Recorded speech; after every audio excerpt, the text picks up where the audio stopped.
Hello, everyone. Welcome back to Tidbits Art History. My name is Kristina Koopman, and as always, thanks for joining me. I was asked recently about why so many of these episodes have been sort of dark and depressing, and if I could do some happy art instead. This is a little bit of a tricky request, since for the most part, famous artists of history did not have easy, happy lives. The work that they and contemporary artists create is an effort to infuse order, meaning, or even joy into the world around them. I think there's something to be said for the catharsis of creation, even if the end result is a somber one. That being said, let's change up the pace here and talk about an artwork that hits close to home, literally. I don't know if you know this, but the state of Wisconsin has the highest percentage of what's called outsider art of any other state in the country. Outsider art is a term coined in the 1970s to reference, quote, art produced by self-taught artists who are not part of the artistic establishment. Typically, those labeled as outsider artists often have little or no contact with the mainstream art world or art institutions. They don't go to school for this. It's not something they grow up thinking they would ever be. They often find it later in life. The artwork is often made from found objects, recycled items, whatever happens to be laying around and available. For more information on the history of outsider art, I highly recommend the book Outsider Art: Spontaneous Alternatives by Colin Rhodes. So, why does Wisconsin have so many outsider artists and environments? Art historians don't have a great answer to this. The currently accepted theory is actually our long, dark winters. Isolated populations of people spend long, uninterrupted periods of time locked away from the world. We turn to what's around us: concrete, glass, metal, scraps, lumber, whatever we can find.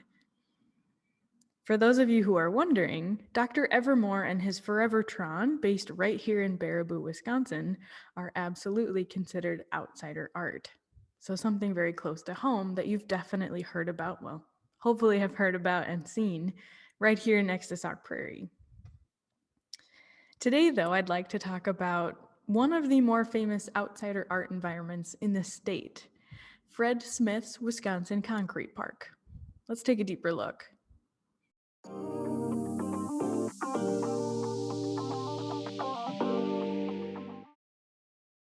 Fred Smith's Wisconsin Concrete Park consists of 230 life-size and larger than life-size concrete sculptures on his former property in Phillips, Wisconsin. His sculptures have armatures made of wood, steel pipe, and wire covered with concrete, and are embellished with salvaged materials such as beer bottle pieces, mirror shards, reflectors, colored glass, and rocks.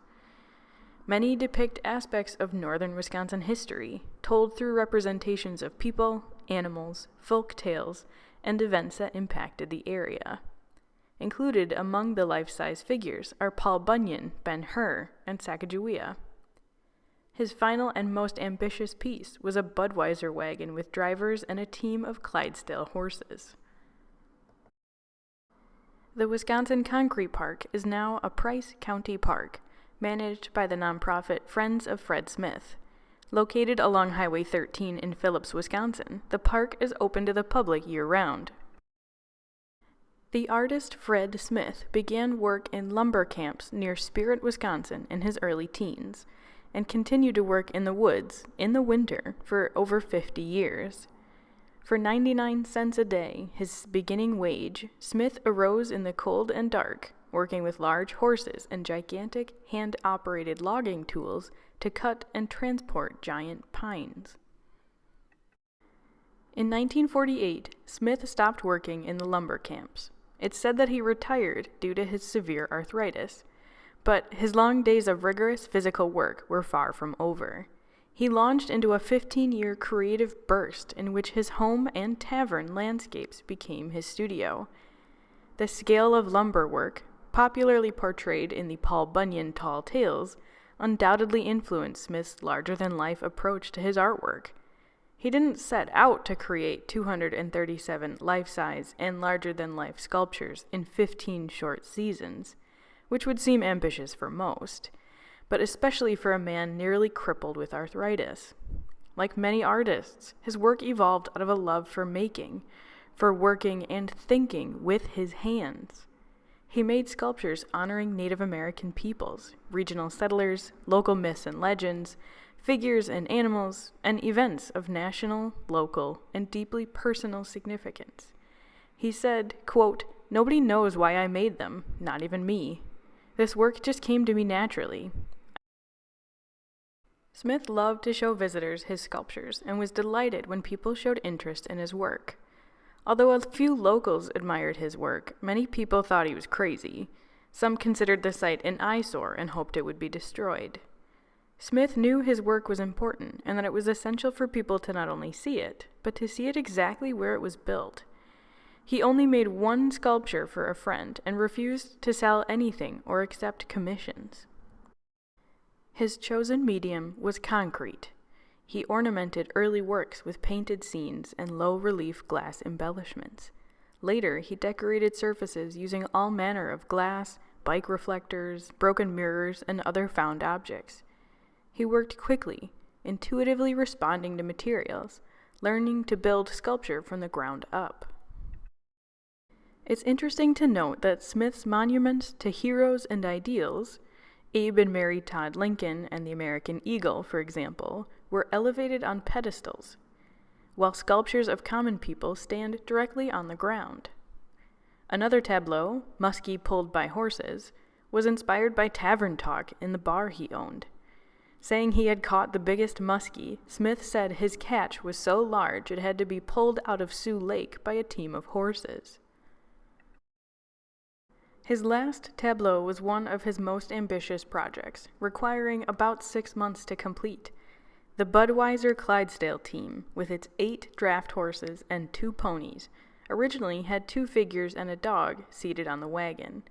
The 2 figures are no longer intact, but the dog now sits at the head of the team. In 1964, shortly after Smith finished the last horse in his Budweiser team, he suffered a stroke.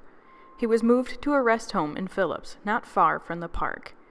Smith spent his last 11 years in the rest home, dreaming of sculptures that he could no longer build, but always had ideas for. In 1976, the site was purchased by the Kohler Foundation of Kohler, Wisconsin, a nonprofit arts organization specializing in the restoration of outsider art.